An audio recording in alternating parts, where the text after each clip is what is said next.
Məzələnirsən sözünü 4 cür hissiyatla deyəcəyik. Birinci, sevincli şəkildə. Sən başla. Məzələnirsən. Oldu. Məzələnirsən. Məzələnirsən. Oldu bu arada. Məzələnirsən. Məzələnirsən. İndi əsəbi. Başla ki. Məzələnirsən. Məzələnirsən sən məndən. Məzələnirsən. Oldu bu arada. Məzələnirsən. İndi tripli. Məzələnirsən. Məzələnirsən. Məzələnirsən. İndi sən. Səs tonumuz dedi aşağı düşdü. İndi pis ol. Məyus şəkildə. Məyus. Başla. Məzələnirsən.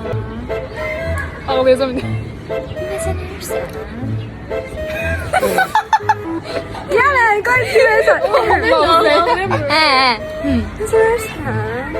Ağlayacağım indi. İstəyim şu. Sən? Ayda məzələnirsən. Zirveli. Ləman. Hə. Məzələnirsən. Məzələnirsən.